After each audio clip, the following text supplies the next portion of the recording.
these windows cannot be larger, or they rather be very confined so that they cannot actually put their head out, because in the process some of these kids actually try escaping. The beginning of a practice, what I call serendipity, because I happened to be in the right place at the right time probably.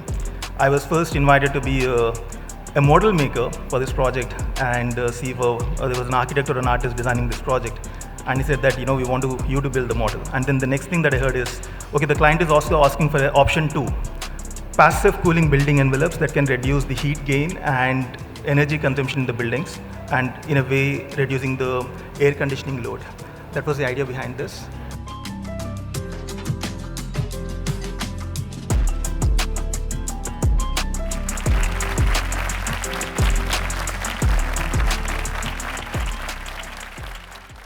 So it also happens to be 10 years of Ant in the next 3 months.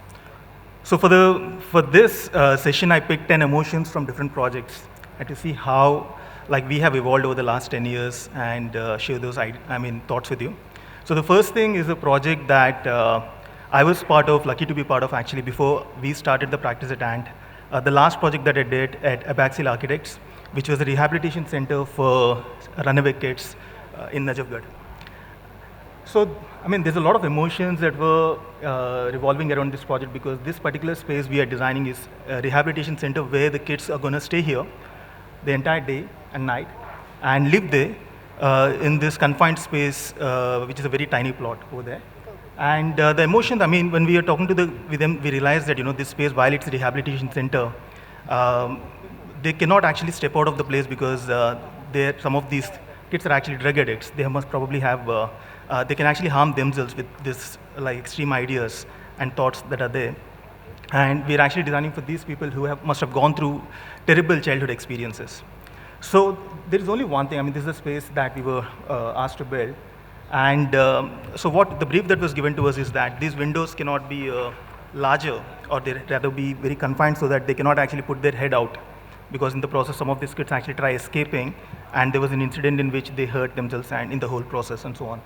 So this window is what we were told, that there is one face that is facing the street, and they cannot actually, we cannot have a larger window.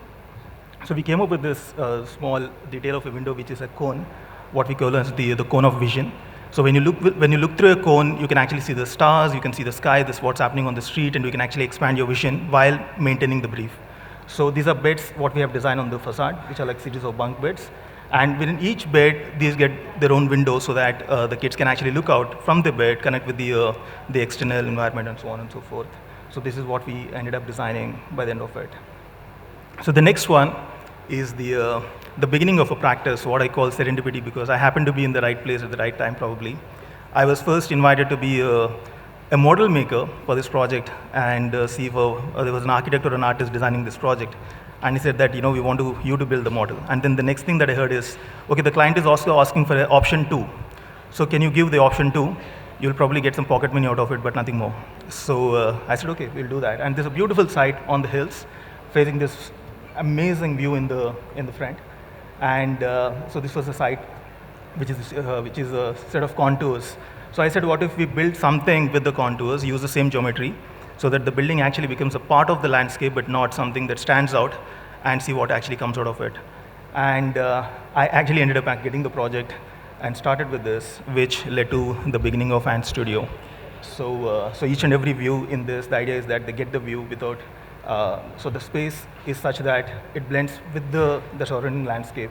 And every room gets the view of the front, and the contours can actually, they speak for itself. This is a night shot that was taken after the completion. And what it is. And the third, the emotion, is aspiration. So I happened to take a break for 1 year in between, and then went for my master's in robotic fabrication and got back. So the idea is that we got this project, which was an old home to be converted. And so we were asked to build something with it, with an option of trying to raise it completely flat and do something on top, or to do something with this. So we proposed that we will retain this building as is, the structure, because there's nothing wrong with the structure except planning, and rather build on top of that. And having traveled and seen the world, and with all the fascination for these new technologies, and also this the emerging parametric architecture, or new tools that are coming, I really wanted to do something using those and see what we can actually do with that. So there is also this beautiful horses in the whole project and so on. So what we did is propose this as an idea to the client and said that, okay, what if we build this? And we weren't really sure if the client will buy something like this and probably help us make it or not. And what you see on the bottom is the same structure that was there. So we left it intact as it is and used the structure and all the material that we recovered from that and built on top of this. So this is the, what you see on the bottom was an existing structure. What we did was exactly on top while it is completely curvy and flexible and parametric, one of the biggest takeaways for me personally from the project is that we managed to do everything using local fabricators and welders, no CNC cutting or anything at that point of time. There were many, the reasons behind it, but probably for a different conversation altogether. And Jugaad. So in the same project, what I showed, you must have seen the roof, which was a sloping roof with this terracotta tiles on top. So this is how, the client, we had an option of actually, again, like I said, we tried to use every material that we took from the building that we kind of modified. So this was something that I spotted on the site, how these guys stacked this interlocking, these roof tiles on the top. So we proposed to the client that, what if we use this as a feature wall in the living room and make something like this instead of throwing it or giving away for a landfill or something like that. So we made a geometry wherein these things can actually sit with one another in the same, in the geometry, trying to see what will emerge out of it. Sometimes the endless hope. The next project I'm showing was designed 2 years ago with the hope that the client still says he's going to build it, never know when, and may or may not be. But the idea behind this is client has seen our work and he challenged us to do something really wherein, push the boundaries of imagination in his own way, because he owns one of the most sophisticated manufacturing plants in the country.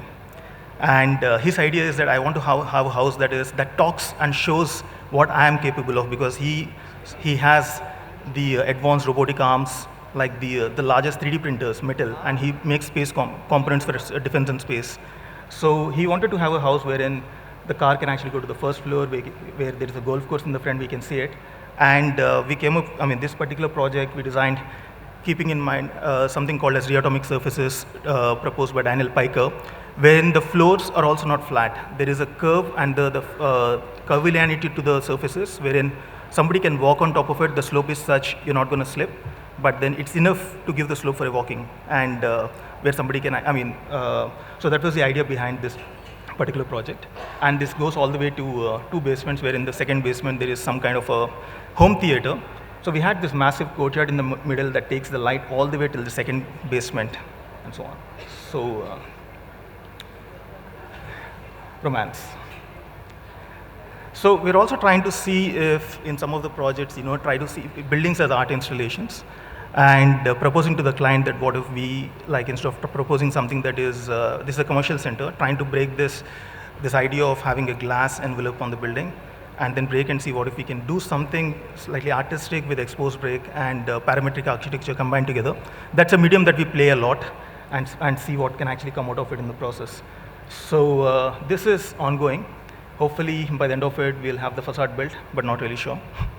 So, and this I call as the love affair, because this is something that we as a studio are super excited about, and in all the work that we're doing, which is the connect with nature. And there's a lot of research and everything that happens in this particular sphere, wherein to see how we can mimic nature into the built environment, not in different ways. One, to see how it connects with the form and the shapes. The second, if we can mimic the process. And the third, how we can try and mimic an ecosystem. And this is something where I think we as a studio are probably, like I said, that keeps us really ticking. And the first one which I spoke about, mimicking nature, this is a pangolin that we used as an installation and inspiration for an installation done at SPA Delhi. And the second one, this is a proposal that we made for an animal shelter, very specifically a Goshala in Hyderabad for a client, wherein, so the roof, which is otherwise a very typical roof, that is a sloping roof that is built for the animals. So we wanted it to be as if the birds are expanding the wings and wherein, I mean, the whole idea was actually that we wanted to do something columnless, because these cows, while I think nothing is going to, columns are not going to be interrupting, but we wanted a space where they can actually move in and out pretty smoothly. So this was the idea behind this, and on the plan, these are some of the sketches made by structural engineer Mr. Manjunath for resolving the structure and so on. And what we have is, can we play this please? Can you click?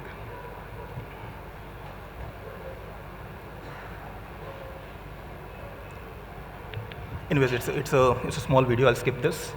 And this is how it looks in plan, with the skylight in the middle, bringing the light and the elements into the space. So this is what is this other vertical in the studio, where we are like working extensively on passive cooling building envelopes that can reduce the heat gain and energy consumption in the buildings, and in a way reducing the air conditioning load. That was the idea behind this. So there's a lot of what if, and a lot of times where we don't know whether things are going to work or things are not going to work, and we end up actually checking if buildings can have a second skin, just like the clothes that we wear. Ideally, it should be like this, because we dress up according to the seasons, and we dress up according to the occasion, and that's how we do. Whereas in the current time, when we look at the buildings, that's not how it is done. All the buildings are starting to look alike, irrespective of the climate and the season, and they start to emerge like this. So the whole idea is buildings, if they can learn from the way that we dress. So our states, I mean, beautiful all across the country we have. Yes, I'm watching the time. So we can come up with something like that. So this is what we came up with in the beginning, and combining with technology and all of that, what we call as a beehive. So we wanted to take it to building envelopes to see how we can reduce the air conditioning load and so on and so forth. So I'm just running through this because I'm running out of time, and combining with technology to get the best performance with natural systems and so on, and skipping through some of the videos. And what if buildings have second skin similar to that, like foliage of a tree, because mimicking nature in its process, not just in the form. When we walk under a tree, there is a natural cooling that we experience because of the sheer evapotranspiration that happens underneath. The whole idea in this is that can we mimic this? 1 minute, I'll be done. So to do this and see what will emerge out of it. So this is the last one I'll be presenting, and some of the how we are trying to see how it can evolve. So the last work, what I'm showing is that how we can let nature be as is and do something. And the whole idea is that in the future, we're hoping that with the work that we guys are doing, to see if we can create symbiotic architecture where we can combine modern forms with natural landscape and trying to space us with that. Thank you.